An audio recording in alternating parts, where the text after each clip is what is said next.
Well, that's actually a really good conversation to start today's call out with. So if you don't mind, I'd like to just kind of run with that a little bit. So tell me a little bit about what you're doing with these leads. Are you tracking them? Oh yeah, I've always been tracking them. It's just in my nature. I Good, know what good. my contact ratio is. I know what my amount of like credit repair clients ratio is. Like I got it all. Okay. So of the leads that you're getting, how many leads are you getting that are, let's say over the last month? Let's just use May as an example. How many leads did you get this month?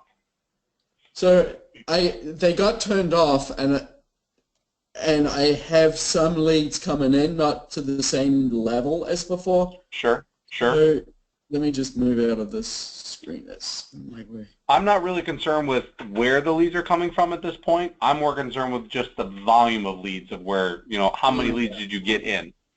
Oh, that's a good question because I don't have it all compiled in one place. I Okay, have so to go. therein lies one That's a good struggle that I point. want to work with you Yeah. on. Yes, I'm gonna show something to you. Do you have your computer screen up? I do. Okay. Let's see if I can find mine. I'm gonna go back to save. So while you're looking that up, I'm gonna pull something else up. So you're wanting to know how many leads I've gotten in how long a time? Just for the past month. So for this month. For this month? Okay. Yep, for May. So here's what I'm gonna do. So let's go. Where are they? It's got to be 31 leads is what I've gotten, which isn't a lot. 31 leads. Yeah. What's that? That's not a lot? No, I don't think that's a lot. Like, Okay. well, here's a question for you. What do you determine as a lead? To me, the definition of a lead is anybody that you've talked to, that you've explained what you do for a living, and you've been able to get their name, phone number, and email address. That's a lead. Okay, So if yeah. you're at a I've supermarket gotten and you're 31. talking to somebody over the salad bar, and they mention to you that they just moved to town, and you bring up the conversation, well, that's funny, I do mortgages, did you buy a house? And you exchange information. That tells me that that's somebody that's a lead, because depending on what you say to them and how you say it, they could be converted to a client that's either happening in the next 30 to 60 days, or it's somebody that you can add to your database that you can continue to drip on. That's the Yeah. definition of a lead. Okay?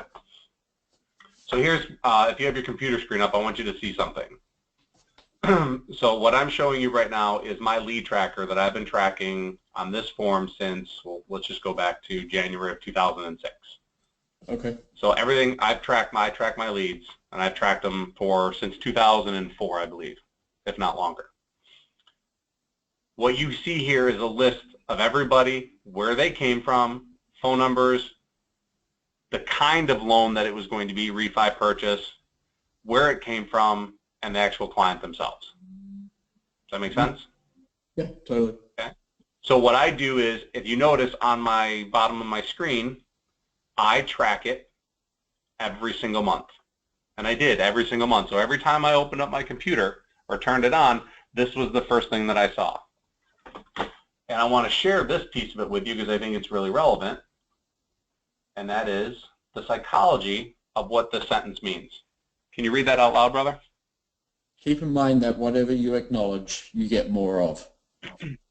The mindset behind the lead tracker is so much more powerful than just looking at names and information. It makes your life infinitely easier because your brain doesn't have to be a filing cabinet for all the different names and phone numbers. They're in one location, they're easy to get to, and you track it every month, or you track it every day. The benefit of tracking it every day means that every day you wake up and you go into the office, if you have designed a goal for what your activities need to be, this lead tracker is the constant reminder of how good of a job you're doing from day to day. If your goal is to get a lead a day and it's Friday and you've gotten 2 leads today, I believe that your activity for Friday will be significantly different if you see this on writing every single day compared to if you just in your head mentally started to go, yeah, all right, I got a couple leads in this week, I should be fine. Yeah. The reality is that when you start using the lead tracker and you start looking at it going, okay, here's all the circles and the bullets and the X's. I wasn't even as perfect as I needed to be. But when you really go back and look at it, every one of those targets represents an application. Every one of the circles represents somebody that I had talked to that I haven't really confirmed or denied a chance to do a loan with. They're like an open lead. Right. And then the red X's represent people that were just dead. Yeah. No chance in helping them. I'm doing that version of that, that's for sure. And okay. I have my leads in, so the difference between your system and mine is that I put Zillow leads in one box, in one area of it, my Excel spreadsheet on the page, and then below that I put my realtor leads, and then below that I put another source of leads. So that's awesome, because what we want to eventually get to is we want to start looking at the analytics of what you do and you don't do well. Right. See, the struggle that a lot of us have is that we're always interested in improving our businesses, but we don't know what really works for our style. We don't know what really is within our wheelhouse. So I can tell you that if you looked at this pipeline and you looked at how many realtors and how many past clients I did business with, most of my business for the month of May of 2006 came from past clients. It says past clients were 7, current clients were 3, past client referrals were 7, whereas my realtors, I had 9 of them. So I had 17 referrals. Yeah. What's that? It's interesting because I already know I'm not generating anywhere near enough. My weakness is getting realtors to actually start sending me. Okay. That's not a weakness. That's an inherent difficulty that we all have, because frankly, between you and me, I don't really care that much for agents, and I think I've said that in the past. Yes, here's why, and let me share with you what happens when you commit to that belief system. Look at the pipeline that I had in this month. I had 17 leads came from my current clients, and past client referrals. 9 of them came from realtors. And if you look at the realtors, Chuck Aplegian, Charlene Lucas, Steve Valentini, Elizabeth Hamilton, another realtor, Carlton Ramsey, Steve Valentini. So it goes on like that. Chuck Aplegian is still a realtor I do business with, and so is Chuck Aplegian. Everybody else, not so much. I have 2 other realtors that still refer my team business. Okay. The reality for me is this. It's really, really simple. It's when you recognize that maybe your strong suit is not getting realtors to want to send you business, it's either one or a couple different answers. A, you're not being referable enough, which means that they don't feel like they can refer you. B, they're not referable, meaning that they don't possess the skill set to have a client trust them at a level where they will actually listen to what they have to say. Or C, it's just not a good fit, meaning you two just aren't a good fit for one another. I long ago realized that I didn't want to rely solely on my realtor relationships because I never really thought that much of agents. Now, the agents that I do work with, they're friends. They're people that I respect and that I honor and really believe that they're above what most agents are capable of doing, and they work well with my style. What that gave me was the freedom to go, if I know that that's not something that I'm really passionate about, then I'm going to focus on something that I am really passionate about, which is the validation that I get when I'm able to get a client, a past client, to either come back to work with me or they're able to refer me somebody. So I honed my skills on what I believed was my strength, and that was focusing on what I was really good at, which was building client relationships and being in their corner and creating a friendship with them to where I was able to get them to come back, refer, and send me business. Yeah. That's why my pipeline that month represents 17 leads that came from from past clients, and only 9 of them came from realtors. The truth is that if we go back and dig down even farther, Chuck Aplegian, that Mr. Cox, he may have bought a home down the road, but Ray Lee didn't. Charlene Lucas, that was a no-go. Valentini got me one that was actually a client. Liz Hamilton. Let's go. Let's see. One.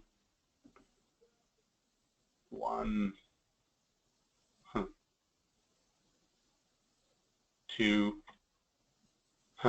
So out of the realtor leads, out of the 9, I got 2 that were actual appable, closable deals. Right. So out of the other 1, 2, 3, 4, 5, what was that? So 1, 2, 3, 4, 5, 6, 7, 8. Out of the 8 applicable loans, most of them came from my past clients, current clients, which means that my ratio of time spent with agents, I was getting crappy deals. So not only do I not like realtors, I wasn't good at getting quality leads from the realtors that month. So when I look back at what I enjoyed doing and what paid the bills, Yeah. I needed to spend more time with my past clients and current clients. So where do you think I spent most of my time developing my skill set in? Was it how to talk to agents, or was it how to talk to clients and get them to refer me more business? To talk to clients, obviously. That's where you're getting the real business from. Right. So the point of this is what I want to do, and that was one of the reasons why I was hoping there'd be more people on the call today, but you and I can do this individually. This would be perfect. I want to be able to start tracking this in a very systematic and consistent basis because, for example, I've got a group of LOs that I've been coaching now for over a year now, and I've got data and history on them to the point where we know what their greatest strengths and weaknesses are. We can address those without guessing, and back to that comment of, yeah, I understand. Keep in mind whatever you acknowledge, you get more of. They realize that they get most of their business from their past clients or from their Facebook accounts or from realtors. And believe it or not, that simple recognition gives them the ability to walk into their job or walk into their business every day and know exactly where they need to spend their time.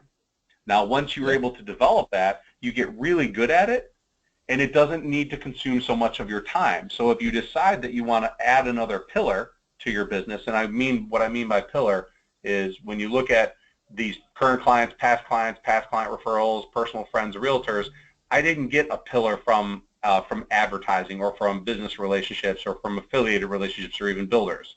I got my business all right here. Yeah. So those are my 5 pillars of business, which I spent most of my time on.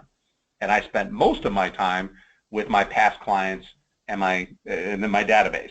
But my current client referrals, I had a structure and a system that really helped me leverage those relationships so that I was getting 3 current client referrals. That's powerful, right? Yeah, yeah, totally. So the realization of tracking your pipeline on a month-to-month basis goes beyond just being able to look at the numbers. It is more of a psychological value because it puts you in the right mindset and in the right mind frame so that when you approach your day, you're approaching it not chasing shiny objects. You're approaching it going, God, you know what? I know that I'm really good, that if I spend more time talking to my friends and family, I'm going to get more business. Or I know that if I spend more time building relationships with realtors and this is what works for me, I need to do that more of it. If it means that I have to pick up the phone and start calling more business owners because I seem to relate better to them, then you start doing that. But we won't know that until we've developed some statistics or some analytics around what your monthly volume looks like. So if you say 31 leads, I'm curious to know, let's take a look at those 31 leads. Can you break them down for me as to where each of those 31 leads came from? Yeah, it's pretty simple for me. I don't have a lot of sources yet. So some are from 2 realtors that are giving me leads. One is from a past referral client that I closed in the last 3 weeks, 2 weeks. Yep. And the rest are Zillow leads. Okay, so you have 1 past client referral, is that correct? No, I've gotten 10 leads from 2 realtors. 10 leads from 2 realtors. Yeah, 2 of them are going to turn into deals, workable deals. Okay, so that's 20%, okay. And then out of 1 referral from another past client. Is that a current client or is it a past client? Past as in 2 weeks ago, 3 weeks ago? Nope, it's a past client, right? Yeah, past client. Okay, past client. Okay. And then the other 20 is from Zillow leads. Okay. So let's look at this.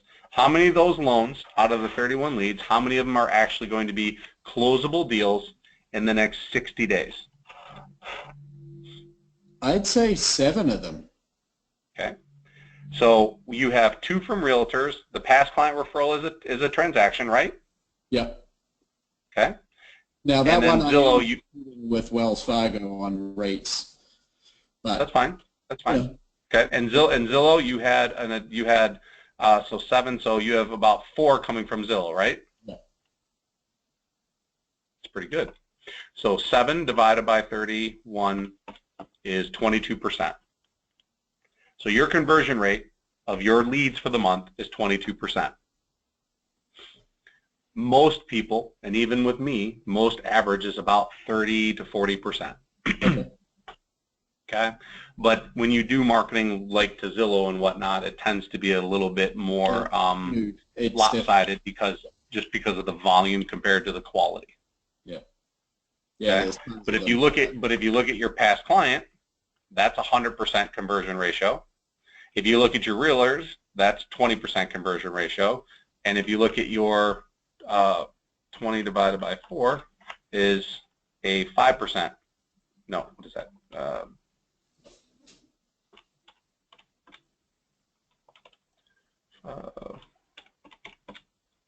20%. So you have a 20%, 100%, and 20% conversion ratio. If I'm analyzing your business after 1 month, I would say that you're doing exceptionally well and you have a very strong likability factor and a very high level of trust that you can take people that really come from a commoditized part of our industry and you're able to convert them to leads. I think 20% of your Zillow leads turning into applications is pretty damn impressive, and nobody should ever tell you otherwise. The fact that you have the ability of cultivating a past client to refer you means that your language skills during the process and maintaining that high level of trust is exceptional.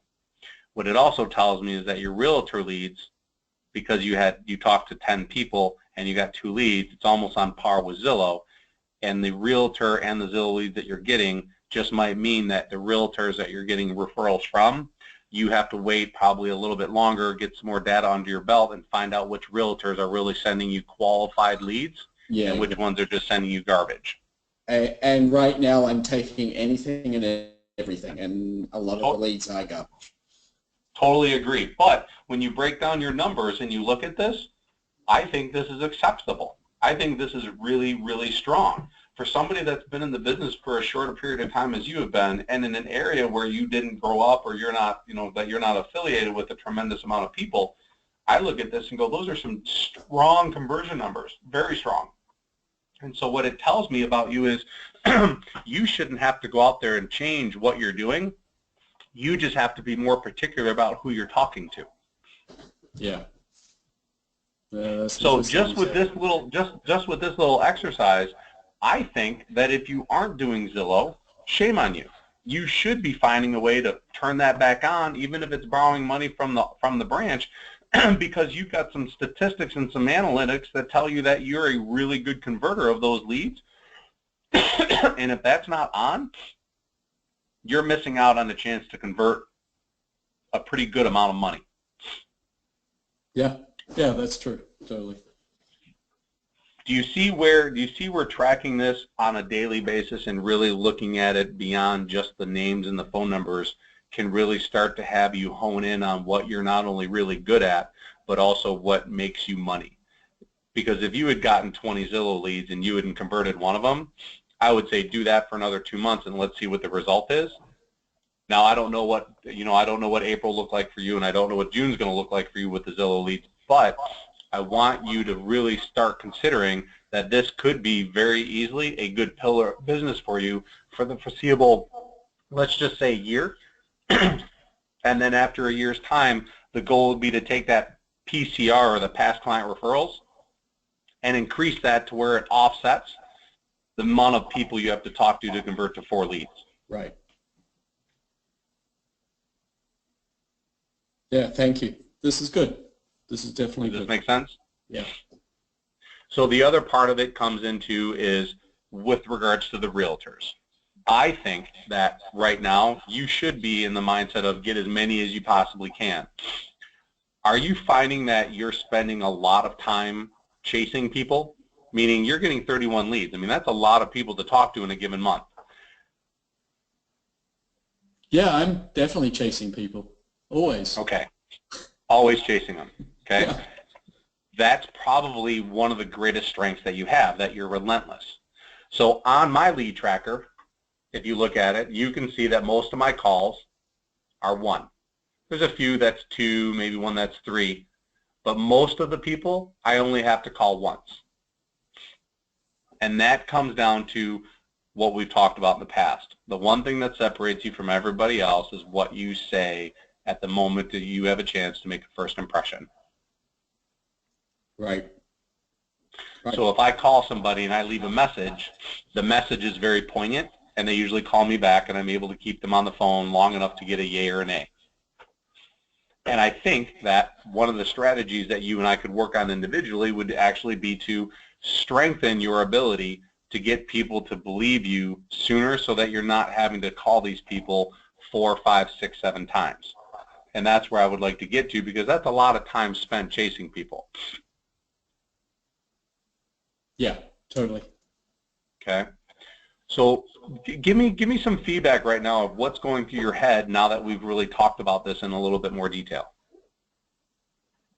I'm actually doing a little better than what I was thinking I was doing. So that's a good positive. That is a very good positive. It's really what you've pulled from the information I gave you really answers my internal gut, which is Yep. I'm not really, well, my conclusion is I'm not really converting realtors well. That's how I've been looking at it. Right. Now, there is a piece of getting in front of more realtors so that the ones that I can work with float to the top. So I actually have the ones that I'm working with, other than like there's one realtor that I was at the closing table with yesterday and just decided this is way too hard and this just ain't worth it. Agreed, buddy. And how? And how? And I'd spent so much time propagating that relationship. It's like, this ain't worth it. Well, and I want you to understand something about that. When you come from a place of confidence and you come from a place of strength because you know your numbers, the numbers don't lie, Dave. So when you pick up a phone and you talk to a realtor, I'm willing to bet you that out of every realtor that you call, if you were to ask them what their numbers are, what their conversion ratio is, what their statistics or analytics are, I'd be hard-pressed that you'd find any agent that would be able to give you facts like you have. Yeah. Let's be honest about this. You're not looking for an agent that doesn't track their business. You're not looking for an agent that shows up and willy-nilly's their business. And I'm not saying that you wouldn't take that business. What I'm saying is you have to be clear with what it is that you're after. Meaning, if you acknowledge what it is that you want, keep in mind that whatever you acknowledge, you get more of. I acknowledge that I want somebody who tracks their business like I do, because that means they care at a deeper level. They understand their business at a deeper level. And you work well with people that think like that. You don't work well with people that are chasing their tails or that are not referable. Because let's be clear, really clear about that. The people that track their business care about their business and thus probably have a more referable mindset because they understand the business differently. Those that show up that have their database on their phone, they're not as referable. And because of how you approach your business and because of your strength and your ability to convert people to trust you, know you, and like you, you demonstrate a very high level of referability, whereas these agents that don't work well with you probably don't. And you have to understand that it's okay to look at them and go, I'm not going to propagate this any farther. This doesn't make sense.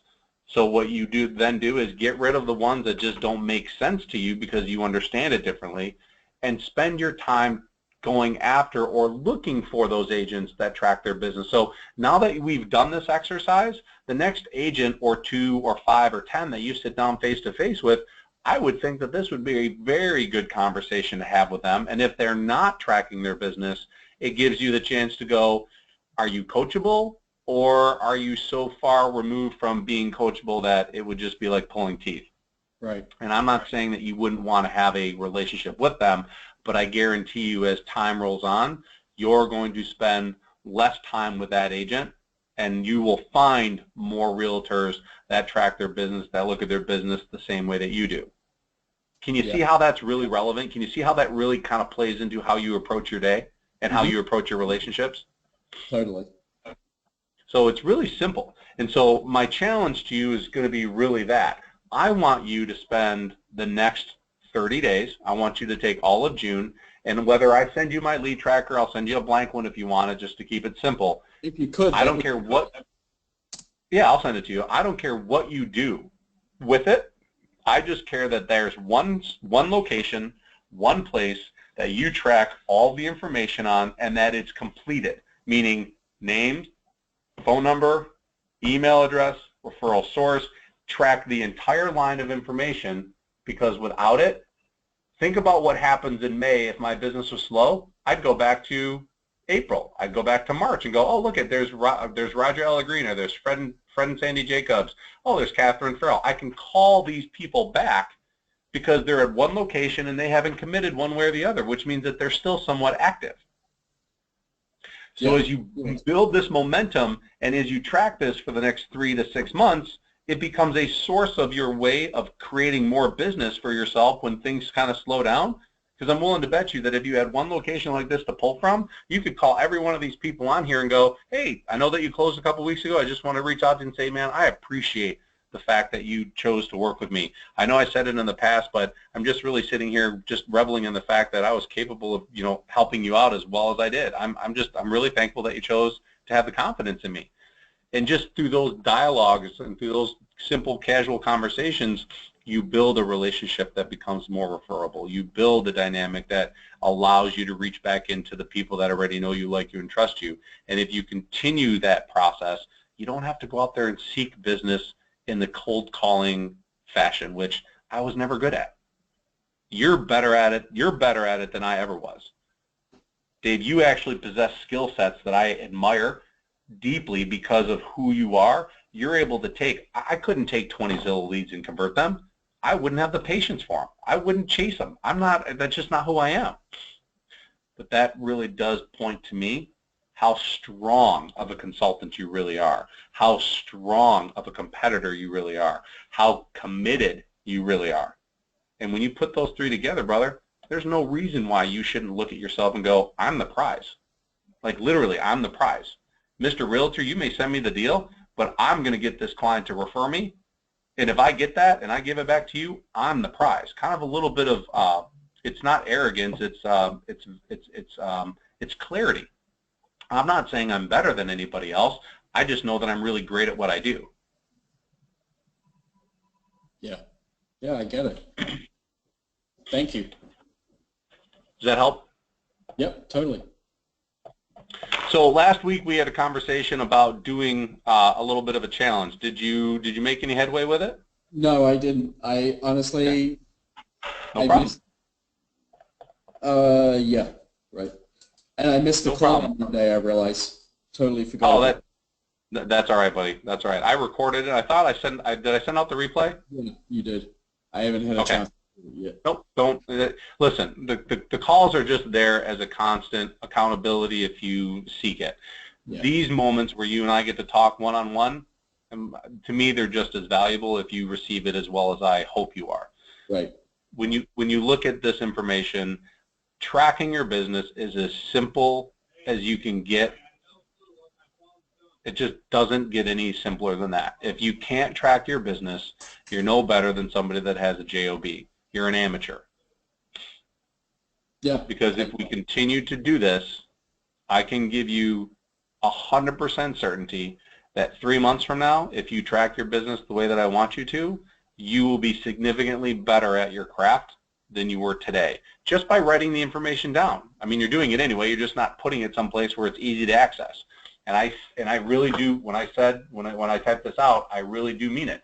Keep in mind that whatever you acknowledge, you get more of. If you acknowledge that you're really good at tracking your business, you're going to attract those realtors that are really good at tracking their business. When you talk to people that are very concerned about working with somebody that's very trustworthy, you're going to attract more people that are looking for trustworthy. You're going to get everything you acknowledge. So when we look at your pipeline, you're converting a strong amount of business for how many that you're getting off of Zillow. But if I have one piece of advice for you, you better get Zillow turned back on. Yeah. Yeah. And I would go out to Craig, and if you need me to talk to him, I will. But I would literally go back and I would look at how many leads I got in, and I would find out the exact conversion ratio between Zillow and closings. Right. And that means that if you closed a client from Zillow and it was a past client and they referred you, you add that to the list as well. Right. Okay? Yep. Does that make sense? Totally. So, any plans for Memorial Day? Anything fun and exciting? No, I haven't even thought about it. Well, that makes two of us, buddy. Today was the first day I learned it was coming up. Say that again? Today was the first day I learned it was actually coming up. Got it. Got it. Yep. That's how I used to feel as well, buddy. Listen. That also means that you're having fun with what you're doing. It means that you're enjoying what you're doing. Yeah, totally. And you're chasing time, which any time that you chase time, it means you're in that zone where you just love what you're doing and it doesn't really matter. So I give you huge props for how strong your numbers are. And if you keep tracking your leads, I guarantee you those numbers will actually improve. Thank you. Work on your current client referrals, buddy. You've got 7 people in the pipeline that you should be able to convert. You should be able to get leads from them. I want to see current client referrals. I don't care if they turn into anything. I just want you getting them. So, you know what? You're a social person, right? You get out there and, hang out with people, right? You're not an introvert. Oh, I don't know. You're not an introvert, Dave. I know that. Okay. So here's a simple strategy that's worked in the past. So if you're out in a social setting and you're in a conversation with somebody, and this goes back to converting somebody to a lead, one of the best conversations that you can have with somebody is asking them, so I was wondering, if your best friend was looking to buy a house or get a mortgage, do you have an agent or a lender that you would feel comfortable introducing them to? That's a casual conversation, right? Yeah. And if the person said yes, that's perfect. Great. What is it about them that makes you feel like they're the best person for the job? Casual conversation. And you can learn something about what people are looking for by getting the answer, which is great. Yeah. If they say no, which most people, I tend to believe that most people are going to say no, they really don't, or they don't think of it off the top of their head. The response can be, hey, I'd love to be that person that you feel comfortable introducing to the people in your life when they need mortgage advice. See that keyword? Advice. Right. And so the next time you're in a social setting, I would challenge you to have that casual conversation with somebody just to practice it. You've already demonstrated that you have trust. You've already demonstrated that you're referable. You've already demonstrated just by the numbers that you're somebody who delivers what he promises. It would be a shame if in your casual conversations you're not bringing this up because you might be missing out on 60% of your opportunities by not engaging in this kind of conversation. Yeah, that's true. That's a really good point. Because I'm good in that area. Yeah, I mean, let's not kid ourselves, buddy. If you're a good home run hitter, I'm not putting you first in the lineup, and you're not batting ninth either. Right. So focus on your strengths and use that to your advantage. Don't try to reinvent yourself. Yeah. Does that make sense? Yeah, totally. Awesome. Listen, buddy, I appreciate your consistency on the call. I really appreciate everything that you have plugged into your business. I hope that what we're sharing with each other is relevant enough to where it's adding value to your, to your growth. And if there's ever anything that you want to share with me, or if there's anything that you need help with beyond these calls, I'd be honored at a chance to be able to help you in any way, shape, or form. Thank you so much, Doug. I really appreciate it. Oh, it's absolutely my pleasure. Have a great weekend. Enjoy yourself. Try not to work so hard, and we'll talk to you guys. We'll talk to you next week. Okay. Take care. All right, buddy. Have a good afternoon. All All right, bud. See ya. Bye. Bye.